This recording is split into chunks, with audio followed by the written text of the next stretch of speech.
Just tell me a little bit how you came to actually get this interview. Well, it was extremely difficult, Matthew. It took us about 3 months to arrange it. I never spoke to Mr. Snowden directly because that was not possible, given that he's in Moscow and is almost certainly under surveillance by the FSB. So I dealt with his people via intermediaries and on some occasions using encrypted communications for security purposes. And as I mentioned in the little clip there, in the end, he agreed to do it. It was very difficult to persuade him because he basically doesn't trust the British media, except, of course, The Guardian, who ran his story extensively.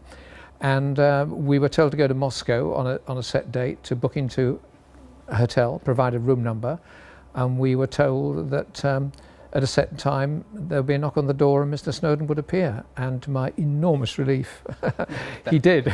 So that is what happened. Tell me more about the content. We heard a little bit there. The ability, it is staggering. There's this notion that smartphones can be accessed, can be turned on as you carry them and then listened in. That did surprise me. I mean, you read spy novels and thrillers and you assume they have these tremendous capabilities to find out everything that you're doing. The reality is that they do. And I'd always assumed that, we all assumed that, our phones are tapped. But what I didn't know until Edward Snowden talked about it, and it's based on a document that he leaked from GCHQ, a training document about the capabilities using the Smurf cartoon characters to illustrate it.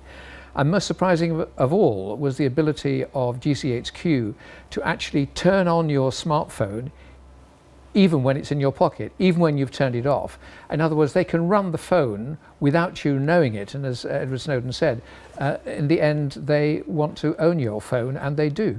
And they even had a fail-safe if you got suspicious to outwit any technician looking at it. But there's a difference here between capability and doing it. Do we know which of the two it was? I mean, well, it's the capability that Snowden talks about, and that is there. And it's just any smartphone that they can do it to. But it's important to remember, Matthew, that GCHQ and the other agencies aren't interested in your smartphone or my smartphone. They're interested in the smartphones of terrorist suspects, for example, targeted. So they would target a particular individual's phone. They're not interested, say, in all our phones. So it'd be wrong if people get the idea that their phones are being monitored every day by GCHQ. They're not. Tell me a little more about the hacking of large amounts of communications data from Pakistan, how they went about doing that. That did surprise me. That did surprise me. It didn't surprise me because that data obviously helps them identify and track terrorists in Pakistan, in Waziristan, or wherever they are.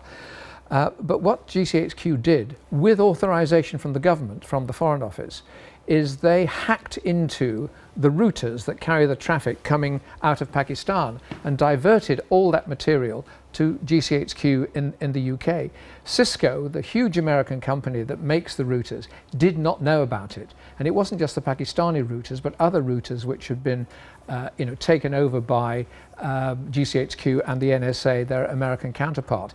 And they were so concerned that the pardon me, the chief executive of Cisco wrote and complained to President Obama. It was that serious. Just a twin final thought, because we saw in that clip no regrets, no acknowledgement of what the security services say, the enormous damage he created with his leak. Was that total? There was not even a glimmer of insight as to what the concern is from him in all of your conversations? What does he think is actually going to happen to him as well? Well, first of all, he doesn't accept that he's caused the damage that the intelligence agencies say he's caused. I mean, there's no doubt he has caused damage. But also he believes, and a lot of people would agree, he's done a service in raising these issues for us and making us aware of the capabilities that the agencies have. With regard to his future, he's between a rock and a hard place.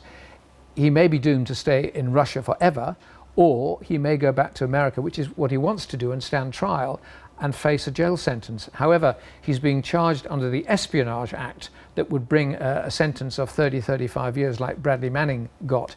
So it's a question of trying to negotiate a plea bargain so he goes and stands trial not as a spy, which he says he's not, and he's not a spy, but as a whistleblower that might produce a reduced sentence. But this is all going on backstage at the moment.